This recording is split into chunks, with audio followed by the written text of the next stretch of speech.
चलिए आज है जी हमारे पास पोटेंशियल एनर्जी। और पोटेंशियल एनर्जी किसकी टाइप है? मैकेनिकल एनर्जी की। मैकेनिकल एनर्जी आपके पास क्या था? वो एनर्जी जो किसी भी बॉडी में उसकी पोजीशन या मोशन की वजह से मौजूद हो, उसे हम कहते हैं मैकेनिकल एनर्जी। और मैकेनिकल एनर्जी की आगे से दो टाइप्स हमने पढ़ी थी। एक थी आपके पास काइनेटिक एनर्जी, और कल डिटेल में हमने उसके बारे में बात की थी कि किस तरह वो उसका फॉर्मूला हम ड्राइव करेंगे। और जो फॉर्मूला हमने ड्राइव किया था वो था kinetic energy is equal to half M V square. इसका मतलब है काइनेटिक एनर्जी मास पे डिपेंड करती है और वेलोसिटी पे डिपेंड करती है। अब पोटेंशियल एनर्जी किसकी वजह से होती है? बॉडी की पोजीशन की वजह से। अब पोजीशन में दो चीज़ें आ जाती हैं। एक तो आ जाएगी खुद पोजीशन, और दूसरी आ जाएगी हाइट। हाइट की वजह से भी बॉडी के अंदर जो एनर्जी होती है उसे भी हम किसका नाम देते हैं? पोटेंशियल एनर्जी का। तो इलास्टिक ऑब्जेक्ट जो होते हैं जिनमें इलास्टिसिटी होती है, इलास्टिसिटी का मतलब लचक, तो उनमें जो एनर्जी होती है उसे हम कहते हैं इलास्टिक पोटेंशियल एनर्जी। और जो हाइट की वजह से एनर्जी होती है उसे हम नाम देते हैं ग्रेविटेशनल पोटेंशियल एनर्जी का। तो यहाँ पे आप लोग देख सकते हैं,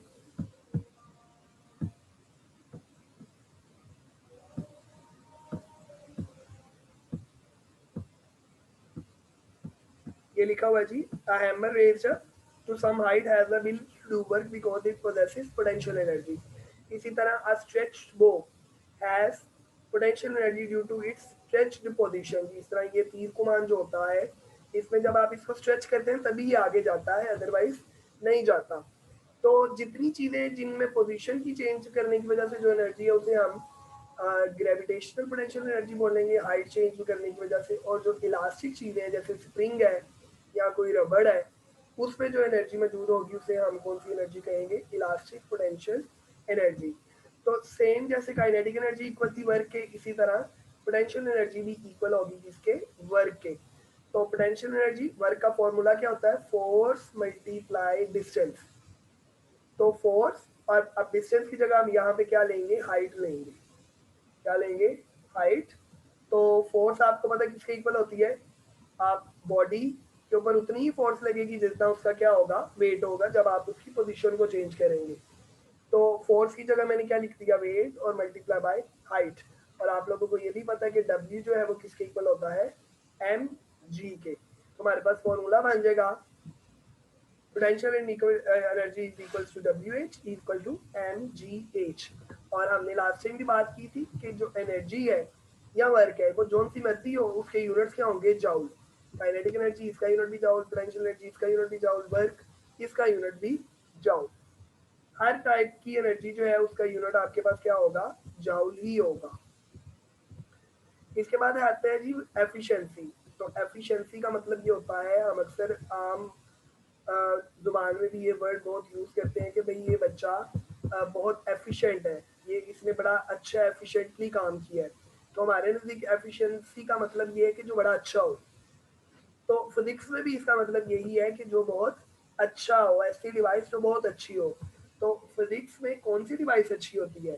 फिजिक्स में वो डिवाइस अच्छी होती है, वो मशीन अच्छी होती है कि जिसको आप जितनी इनपुट दे वो आपको उतनी ही आउटपुट दे। तो इसका मतलब है वो बड़ी कमाल मशीन है या बड़ी ही अच्छी डिवाइस है।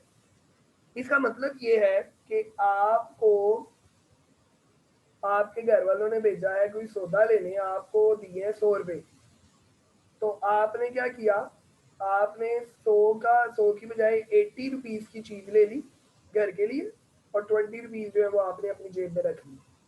तो अब आपकी जो एफिशिएंसी है वो बिल्कुल बेहतर नहीं है। यहाँ हम आपकी एफिशिएंसी कहेंगे वो कितनी है? 80%। 80% का मतलब ये हुआ कि आपको जितनी आउटपुट दी थी आपने हमें उतनी आउटपुट, जितनी इनपुट दी थी आपने उतनी आउटपुट नहीं दी।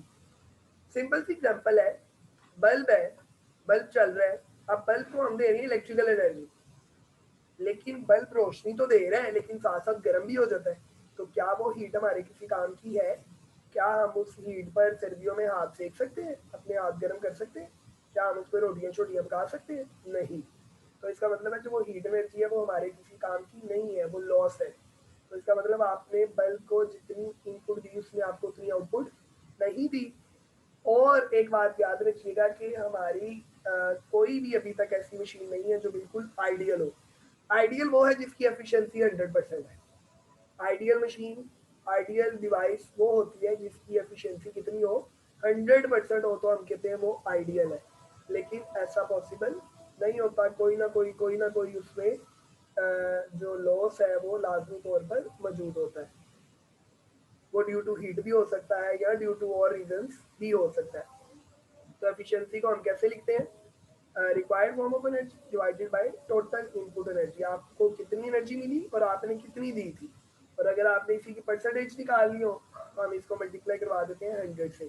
तो efficiency of our system is the ratio, किस किस की रेशियो है, of required form of obtain or required form of energy obtained from a system as input, कि आपको जो एनर्जी मिली है वो है आउटपुट, और इसकी आपने रेशियो लेनी है, आपने उसको कितनी एनर्जी दी थी एज इनपुट, तो ये कहलाएगी एफिशिएंसी। और याद रखिएगा एफिशिएंसी के कोई यूनिट नहीं होते क्योंकि ये रेशियो है, और रेशियो का कोई यूनिट नहीं होता।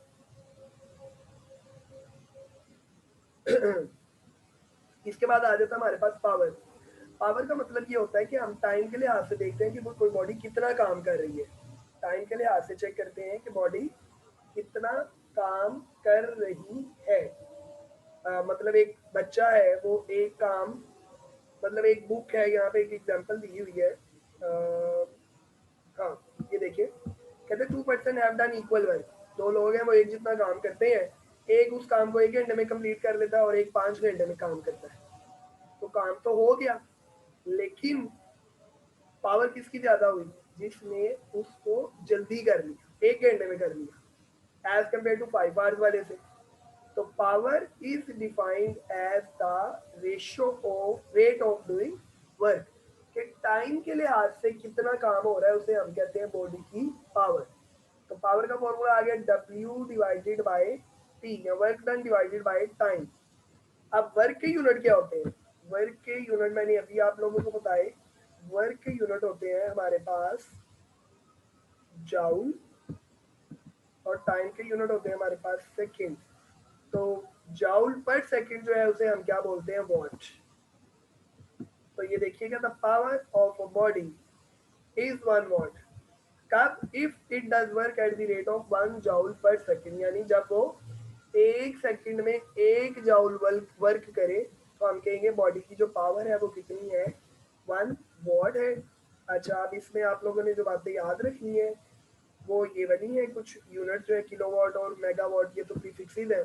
और ये लाइन तो बड़ी अहम है जो एमसीक्यूज के लिहाज से बहुत इंपॉर्टेंट है, कि 1 हॉर्स पावर किसके इक्वल होता है। तो ये आप लोग इसको बॉक्स बना लें ताकि आप लोगों को नजर आता रहे। इसको करें डिब्बे में बंद ताकि ये प्रोमिनेंट रहे, कि 1 हॉर्स पावर यानी 1 HP इक्वल होता है 746 वॉट के। हम अक्सर घरों में जो मोटर्स वगैरह यूज होती है ना, हम पूछते हैं कितने हॉर्स पावर की है, कितने HP की है, तो वो उसकी पावर होती है। तो वॉट छोटा यूनिट है, उसके लिए हम HP जो है वो भी यूज कर लेते हैं।